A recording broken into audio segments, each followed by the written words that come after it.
श्री पुष्करना ब्राह्मण परमार्थिक न्यास उज्जैन सिंहस्थ को ध्यान में रखते हुए एक भव्य स्तर पर पुष्करना भवन की योजना के तहत रविवार 1 सितंबर 2024 को इंदौर के पुष्करना समाज जनों के साथ ही एक आवश्यक बैठक हुई। उक्त बैठक में भवन के निर्माण के लिए इंदौर के तरुण व्यास ने अपनी ओर से 5 लाख रुपए देने की घोषणा की। इसके अलावा जमुना दास पनिया ने भी सहयोग देने की घोषणा की। इसके अलावा अन्य पुष्करना बंधुओं ने भी भवन निर्माण में अपना सहयोग देने की घोषणा की। इस प्रकार के सहयोग से जिस भवन की कल्पना कर रहे हैं वह शीघ्र ही पूर्ण होगा और समाज के लिए एक अच्छा भवन बनकर तैयार होगा।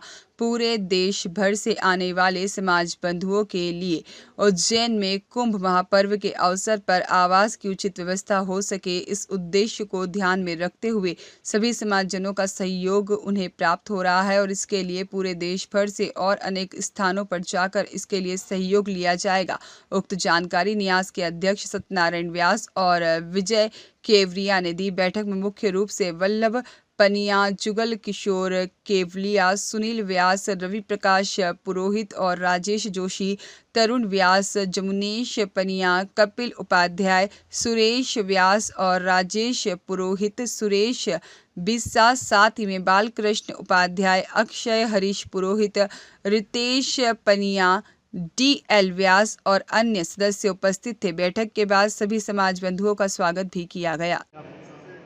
श्री पुष्करना ब्राह्मण पारमार्थिक न्यास ऐसा उज्जैन सिंहस्थ को ध्यान में रखते हुए एक बृहद स्तर पे पुष्करना भवन निर्माण की योजना बनी है। आज उस भवन निर्माण के निमित्त इंदौर के पुष्करना समाज के बंधुओं के साथ एक आवश्यक मीटिंग रखी गई, जिसमें कई बंधुओं ने उस भवन में अपने 5 लाख रुपए प्रति कक्ष का दान देने की घोषणा की है। इस प्रकार के सहयोग से हमें लगता है कि हम जिस भवन की कल्पना कर रहे हैं वो शीघ्र ही पूर्ण होगा और समाज के लिए एक अच्छी उज्जैन में भवन बन के तैयार होगा। पूरे देश भर से आने वाले समाज बंधुओं के लिए उज्जैन में कुंभ महापर्व के अवसर पे कोई आवास की उचित व्यवस्था हो सके, इस उद्देश्य को ध्यान में रख के सभी का सहयोग हमें मिल रहा है और इसके लिए पूरे देश भर से और भी अनेक स्थानों पर जाकर इसके लिए सहयोग की अपेक्षा हमारी है। आपका नाम? मैं विजय केवलिया, पारमार्थिक न्यास का सचिव। साथ में सत्यनारायण व्यास न्यास के अध्यक्ष। दिनेश आचार्य की रिपोर्ट।